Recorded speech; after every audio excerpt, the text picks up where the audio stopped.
Saturday morning Star Power Coaching is soon to begin. A cautionary tale of caustic speech, fear-mongering, and a quest for power. Are you up for today's coaching session? We'll be here after weather and sports to find out. Right here on WTIC, your coaching connection. I like that. That's good. 740. What are you up to today, Alden? Man, all right. Saturday morning is here again, and so are we. Ray, so pleased we can be with everyone this morning for another time of Star Power Coaching. Remember, Star Power is our 5-point model designed to get you into action. If you don't have a copy of the model on your fridge, why not? Get it at myvaluetree.com. So this past week, Dr. Annette and I were leading a workshop on managing your future, and I mentioned to the group that right now, I know 5 people who are imploding their careers because they have shifted from pursuing organizational purposes to self-purposes. How sad. Hey, by the way, at another workshop we were leading a few weeks ago, we got to meet one of WTIC's long-term listeners, Who? Stan Marcinzik. I don't know, Stan. Ray, he has been listening to you the entire time you've been in Connecticut. I'm sorry, Stan. I'm really sorry. He started listening to the station when he was a young boy, and he's been faithfully here ever since. God bless you. Stan is one of the loyal listeners to whom we have a sacred duty. Thanks, Stan. Stan, like so many of our listeners, is here so that they are equipped with facts and principles to be critical thinkers. They are not interested in being pawns on someone else's chessboard. Coach wants to encourage you today to be a player and not a pawn. I call it the curse of critical thinking. Okay. Whoa. Why would critical thinking ever be a curse? Yeah, why? Well, have you ever noticed that really caustic comments in social media tend to get more likes and more likely to be retweeted? Yeah. There's a great article in Wired magazine titled "Play It Cruel: Why It's Smart to Be Mean Online." The premise of the article is based on 2 different research projects, one out of Harvard in the 80s and one from Central Michigan University. Both studies showed that when we hear negative comments, we think they're inherently more intelligent than positive ones. The author concludes with, quote, "Knowing about negativity bias has made me more skeptical of highbrow punditry that defaults to dour views. If caustic wit is what garners a person whooping accolades for their intelligence, surely public intellectuals adjust their approach accordingly. Being a critical thinker takes you out of the fear-mongering game, and you run the risk of not being perceived as smart. This is why we are so fortunate to have Jim Weisevich's show. He stays fact-based and speaks from principles. His goal is to inform us, not steer us.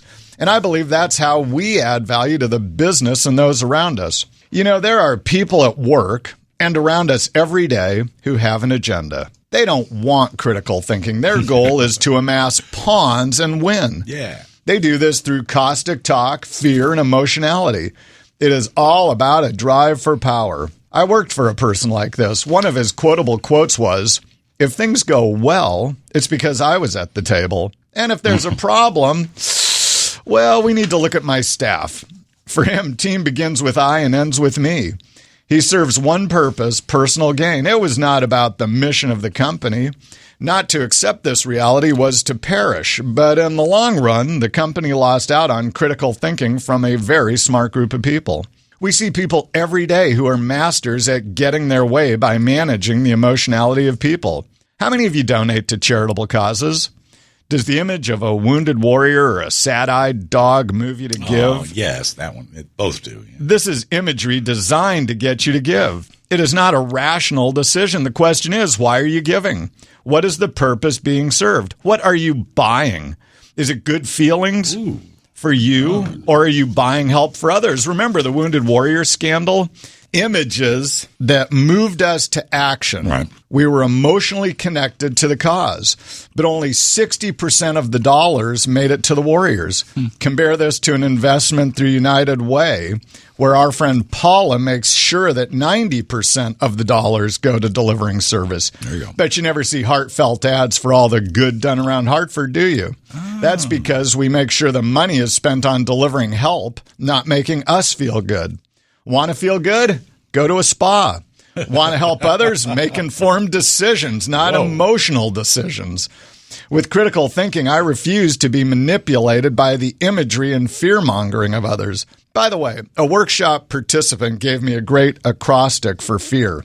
False evidence appearing real.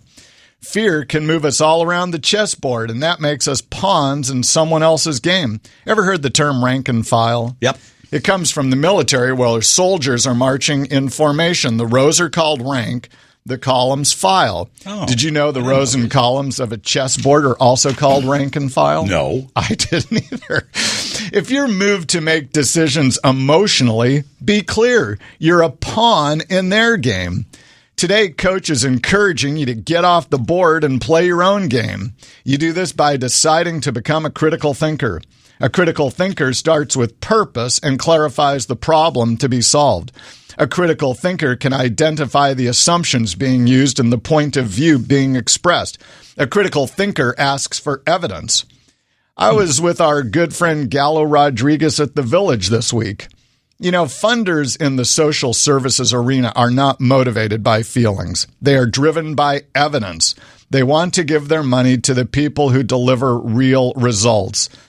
The easy path today is to go with the flow, run with the herd. If you want to be really effective, decide today to take a stand based on principled, fact-based thinking. Check out today's link for the Foundation for Critical Thinking. Stay sharp. I'm Coach Davis. Have we been reading Ayn Rand lately?